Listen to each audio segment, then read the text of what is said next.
Today, the Pro-Am divisions start at Blackpool. And as I've shared previously, my partner and I brought one of our students to the very first Blackpool where they ran Pro-Am. So I'm going to share a little bit about that early on experience for you and how it's kind of changed over the years, okay? So first of all, back in the dark ages, they had no Pro-Am. Really outside of the United States or Canada.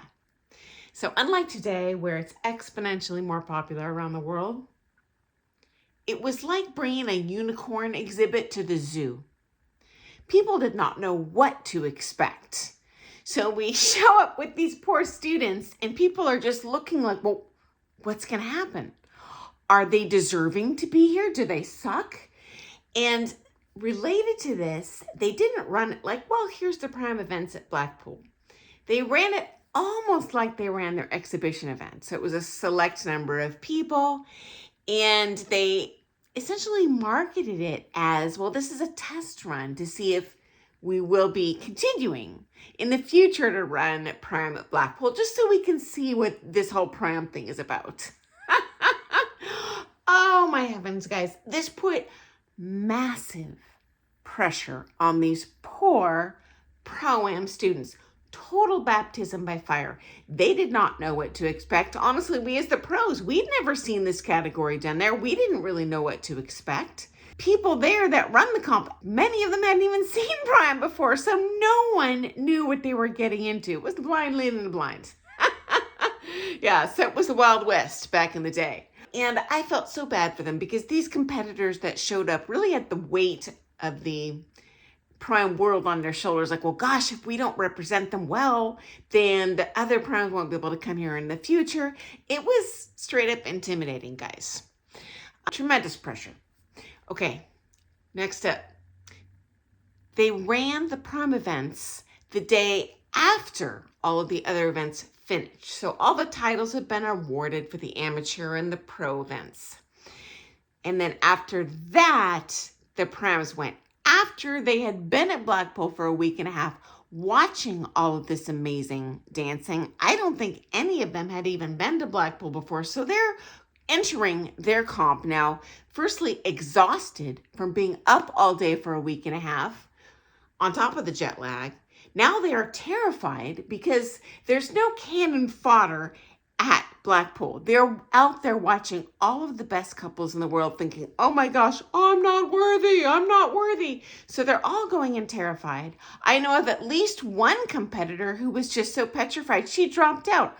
I'm sure she would have done fine, but it was just very overwhelming.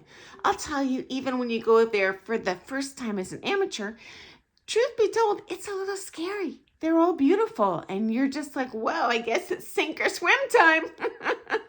So there was a tremendous amount of pressure on them. This day and age, they run the Prom the 3 days preceding all those amateur and pro events, which I think is great. Those students can go in there, get it out of the way. They can then kick back and just enjoy the rest of the comp. They're not sitting in their hotel room, practicing alone in their room, freaking out. They're just there enjoying and learning from everyone else at that competition. Because I always say, you go to a comp, it's worth 20 privates. Blackpool's no different, probably even more. And so I just felt really bad, especially for that lady who straight up dropped out, because Lord knows she dropped a fortune to be there and then to not compete. Man, I can't help but wonder in retrospect if she's looking back like, darn it, I should have just done it. But anyway, I'm sure she did learn a lot, but I felt so sorry for them all. And this is also better for the pros because, guys, newsflash, as a professional dancer, I am way more emotionally invested in your dancing than my own. You're paying me to be there, okay? And I know you're an amateur. This isn't old hat for you. So I'm trying to hold your hand and calm your nerves down through this process. And so now, because our student goes at the very end of the comp, we spend that whole 2 weeks prior to the comp just glad handling her, trying to calm her down. My partner's only practicing with her, not once with me, just because, that's our client and she's way more nervous than we are. And honestly, when you go in as a pro, it's exciting, but it's also, well, it's our job. This isn't our first rodeo. We can do this. Whereas we're very nervous for her and creating a positive experience for her. But what happened in terms of the pro couples, and I know for a fact we were not the only pro couple that experienced this. We kind of had to put our own dancing on the complete back burner that year to focus on our student, which is the right thing to do. That's your job. That's what you're paid to do, right? Your student's going to pay you a lot more than you're going to earn if you win Blackpool. And the odds that you can give your student an amazing, joyful, powerful, lifelong learning experience is way higher than you actually going home with the one world title they're going to award in your division. So anyway, this is a massive improvement. I am so glad they made these changes over the years. Final big change that I think is great is they have kind of multiple divisions. That very first year out of the chute, they only ran International, Latin, and Standard, first of all, which is all they ran for the pros as well at that time. But that really disenfranchised much of the Pro-Am population. You had to do international style or you weren't there.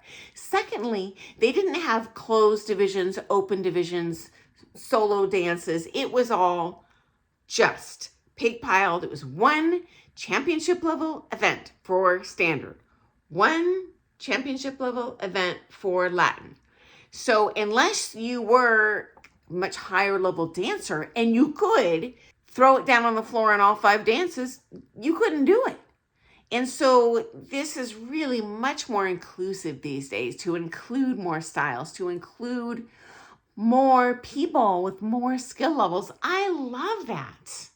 And so, gosh, if you guys have the opportunity, guys, even if you can't go and compete, I know it costs a fortune, go and watch. You'll get so much out of it.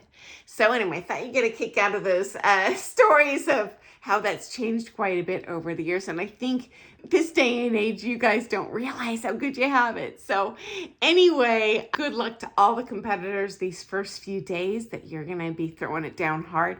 And at the end here, I'm just going to insert a quick graphic so you can see kind of what the schedule is and what's going on each day. So have an awesome day. I look forward to seeing you first thing tomorrow morning for some more Things Ballroom Dance. Bye.